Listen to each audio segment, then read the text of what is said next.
বন্ধুসকল, মোৰ নাম জয়। মই এজন 28 বছৰীয়া মাৰোৱাৰী যুৱক। মই ৰাজস্থানৰ যোধপুৰৰ। মোৰ উচ্চতা 5 ফুট 9 ইঞ্চি আৰু এজন যুৱক মানে ভাল চুদাৰু।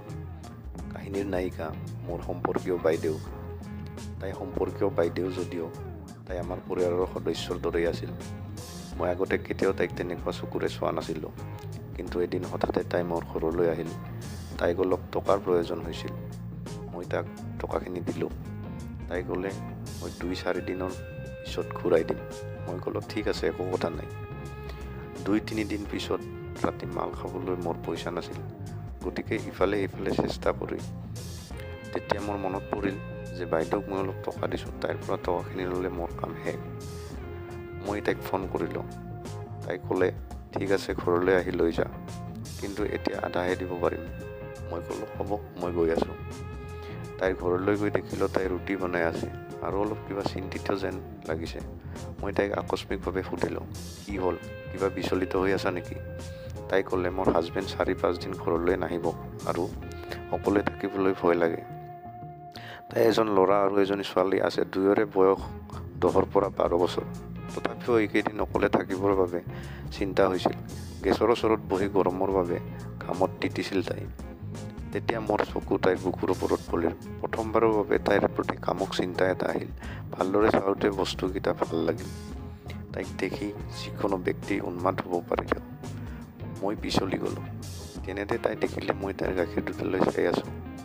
তাইৰ চকু দুটা মোৰ চকুত পৰাৰ লগে লগে মূৰটো ঘূৰাই দিলোঁ। কিছু সময় তেওঁৰ লগত কথা পতাৰ পাছত মই ক'লোঁ, মই যাওঁ, টকাখিনি দিয়া, 8 বাজিবলৈ ওলাইছে। তাই ক'লে টকা কিয় লাগে? মই তাইক সাহসেৰে ক'লোঁ, আজি মদ খোৱাৰ মুডত আছোঁ, সেইবাবেই। তাই হাঁহি এটা মাৰি টকাখিনি দি সুধিলে, ক'ত মদ খাবা? মই ক'লোঁ বাহিৰতে খাম। তেওঁ ক'লে যে বাহিৰত মানুহে দেখিলে ভাল কথা নহয়, তুমি মোৰ ঘৰতে আহি খোৱা আৰু ইয়াতে ভাত খাবা। তাইৰ ফালে চাই মই ক'লোঁ ঠিক আছে, মই আহি আছোঁ, তোমাক কি লাগিব? তাই ল'ৰা ছোৱালীৰ বাবে আইচক্ৰীম কিনিবলৈ ক'লে।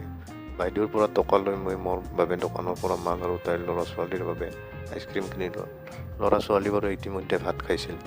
তাই আনটো কোঠাত থকা ল'ৰা ছোৱালীৰ লগত আইচক্ৰীম খাবলৈ ধৰিলে। বাহিৰত ড্ৰয়িং ৰুমত বহি বেগটো পোনাই মদ খাবলৈ ধৰিলোঁ। মই লাহে লাহে মদ খাই আছিলোঁ। তেতিয়া শুনিলোঁ বাইদেৱে নিজৰ ল'ৰা ছোৱালীক কৈছে যে তোমালোকে দুয়ো এতিয়া শুই যাবা, মামা আৰু মই একেলগে খাম। ল'ৰা ছোৱালীবোৰ শুই গ'ল আৰু তাই গা ধুবলৈ গ'ল। বাহিৰৰ কোঠাটোত বহি ড্ৰিংকছৰ সোৱাদ লৈ আছিলোঁ। মোৰ অলপ উত্তেজনা হ'বলৈ আৰম্ভ কৰিছিল। মোৰ বস্তুটো অলপ উঠিবলৈ আৰম্ভ কৰিছিল আৰু কিছু সময় পাছত মই তাইৰ ঘামত তিতি থকা গাখীৰ দুটাই মোৰ বস্তুটো থিয় হ'বলৈ আৰম্ভ কৰিছিল। বাইদেৱে গা ধুই থকা চোৱাৰ কথা ভাবিলোঁ। মই বাথৰুমৰ ওচৰলৈ গৈ তাইক গা ধুই থকা চাবলৈ চেষ্টা কৰিলোঁ। বাথৰুমৰ দৰজাৰ ওপৰৰ জালিডালৰ মাজেৰে 2-3 ছেকেণ্ডৰ বাবে মই তাইক কষ্টেৰে অলপ দেখা পাইছিলোঁ, কিন্তু তাইৰ চকু মোৰ ওপৰত পৰিল। তাইৰ চকুত পৰাৰ লগে লগে মোৰ প্ৰাণবায়ু উৰি যোৱাৰ নিচিনা লাগিল। পোনে পোনে ৰুমলৈ আহি ড্ৰিংক শেষ কৰি তাইক নোকোৱাকৈ তাইৰ ঘৰৰ পৰা ওলাই আহিলোঁ। বটলত বাকী থকা সুৰাখিনি তুলি লৈ ৰাস্তাত ওলাই ইফালে সিফালে ঘূৰি ফুৰিবলৈ ধৰিলোঁ। ঠিক তেতিয়াই তাইৰ ফোন আহিল। কি হ'ল, কিয় নাখালা আৰু একো নোকোৱাকৈ গুচি গ'লা যে? মই ভাবিছিলোঁ তাই মোক ঘৰলৈ ফোন কৰি নিশ্চিতভাৱে কিবা এটা ক'ব। মই ভাবিলোঁ যি হ'ব সেয়া দেখা যাব। মই তেওঁক ক'লোঁ চিগাৰেট এটা কিনিবলৈ আহিছোঁ, গৈ আছোঁ ৰ'বা। তাৰ পাছত পাণ দোকানৰ পৰা চিগাৰেট পেকেট এটা লৈ তাইৰ ঘৰলৈ আহিলোঁ। সাধাৰণ কাপোৰ পিন্ধি আছিল তাই। দৰজা খুলি দিলে। মই ক'লোঁ যে মই সোনকালে যাম, তুমি খৰধৰকৈ ভাত দিয়া মোক, মই ঘৰলৈ যাব লাগিব। তাই হাঁহি হাঁহি মোৰ ফালে চাই আমাৰ দুয়োৰে বাবে খাদ্য প্লেটত লৈ আহিল। আমি দুয়ো খাদ্য খাবলৈ আৰম্ভ কৰিলোঁ। খাই থাকোঁতে অৱশেষত মোক সুধিলে বাথৰুমত মোক কিয় চাই আছিলা? মই ক'লোঁ এনেই। তাই কিছু অসন্তুষ্টি দেখুৱাই ভাত নাখাওঁ মই বুলি কৈ নিজৰ কোঠালৈ গুচি গ'ল। মোৰো ভাল নালাগিল। তাৰ পিছে পিছে গ'লোঁ। তাইৰ কোঠাত কান্দি আছিল। মই তাইৰ হাতত ধৰি বুজালোঁ আৰু খাবলৈ অনুৰোধ কৰিলোঁ আৰু তাইক খাবলৈ ক'লোঁ। তাই মোৰ ফালে চাবলৈ ধৰিলে। মই তাইৰ হাতত ধৰি তাইক ঘূৰাই আনিলোঁ। তাই মোৰ লগত অনিচ্ছা সত্ত্বেও আহিল। ওলাই আহি মোৰ লগত অলপ ভাত খালে। তাৰপিছত মই ক'লোঁ অ'কে, মই এতিয়া যাওঁ। তাই মোৰ ফালে চাই ক'লে আজি ইয়াতে থাকা। মই ক'লোঁ ঘৰত কি ক'ম? কিবা এটা চিন্তা কৰি ঘৰলৈ ফোন কৰিবলৈ ক'লে। বন্ধু এজনৰ ঘৰত কাম আছে বুলি দেউতালৈ ফোন কৰিলোঁ। ৰাতি তাৰ ঘৰতে থাকিম। দেউতাৰ পৰা অনুমতি পাইছিলোঁ। মই তাইক ক'লোঁ, ঠিক আছে, মই বাহিৰৰ ৰুমত শুই যাম, তুমি তোমাৰ ল'ৰা ছোৱালীৰ লগত শুবা। তাই ক'লে, ঠিক আছে, টোপনি লাগিলে মই যাম। তাইৰ ফালে চাই মই ক'লোঁ, ঠিক আছে। চিগাৰেট এটা জ্বলাই দিলোঁ। তাই মোৰ চিগাৰেট খোৱাটো চাই থাকিল। কিছু সময় পিছত মই নিমাত হৈ পৰিলোঁ। তাইও নিমাত হৈ পৰিল। তাই গা ধুই চাই থকা কথাটো আকৌ সোধাত মই ক'লোঁ, তুমিও আৰু একেটা কথাতে লাগি আছা। তাৰপিছত মই নিমাত হৈ গ'লোঁ আৰু তাইও নিমাত হৈ গ'ল। তাইৰ ফালে চাওঁতে মুখত সামান্য হাঁহি এটা দেখা গ'ল। মই সুধিলোঁ, কি হ'ল, হাঁহিছা কিয়?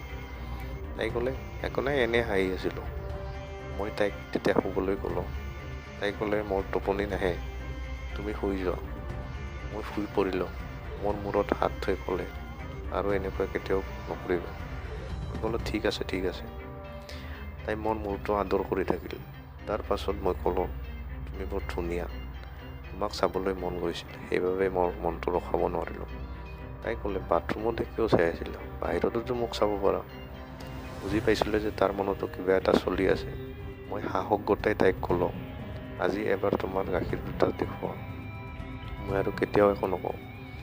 মই কোৱা কথাত তাই অলপ খং উঠিল আৰু চকু দুটা সৰু কৰি মোৰ ফালে চাবলৈ ধৰিলে। মই ক'লোঁ, ঠিক আছে, নেদেখুৱা যদি মই আৰু কেতিয়াও তোমাৰ ঘৰলৈ নাহিম। তাই ক'লে, তেনেকুৱা নহয়, কোনোবাই গম পালে কি হ'ব? মই তেওঁৰ কথাটো বুজি পালোঁ আৰু তেওঁৰ লগত কথা পাতি তেওঁক পতিয়ন নিয়ালোঁ।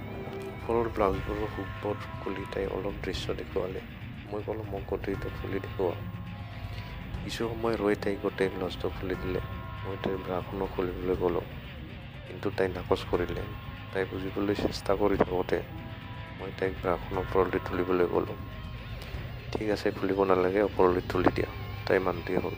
তাইৰ ধুনীয়া ৰসাল গাখীৰ দুটা দেখি মোৰ হাতখন দুখনৰ খজুৱতি লাগিল।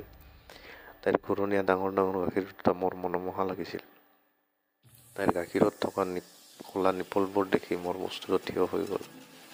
মই তাইক সুধিলোঁ, চুব পাৰিম নেকি? তাই হাঁহি হাঁহি ক'লে, নাই। তথাপিও তাইৰ এটা গাখীৰ হাতেৰে লাহেকৈ টিপি দিলোঁ। খৰধৰকৈ তাই মুখখন সিফালে ঘূৰাই দিলে। তাইৰ ইচ্ছা মই বুজি লাহে লাহে তাইৰ দুয়োটা গাখীৰক আদৰ কৰিবলৈ ধৰিলোঁ।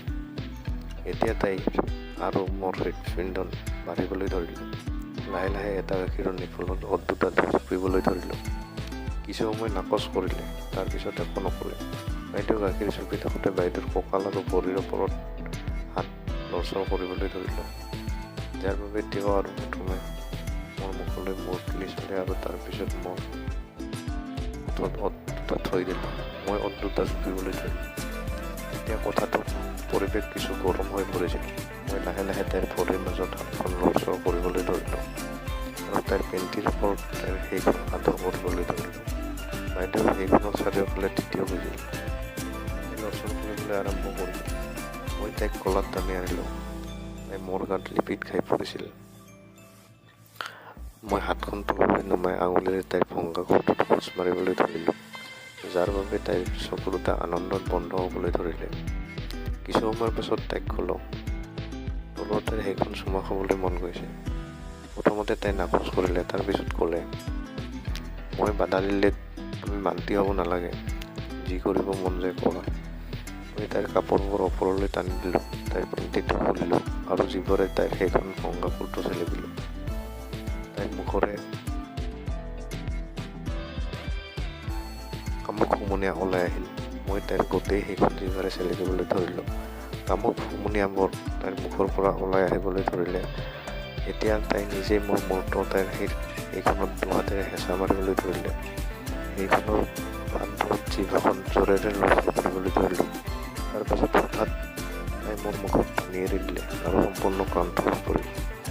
আকৌ গৰম হ'বলৈ মই তাইৰ মদ আৰু গাখীৰত চুমা খাবলৈ ধৰিলোঁ, যাৰ বাবে তাই মোক নিজৰ ফালে টানিবলৈ ধৰিলে। পেন খুলি তাইক মোৰ বস্তুটো আদৰ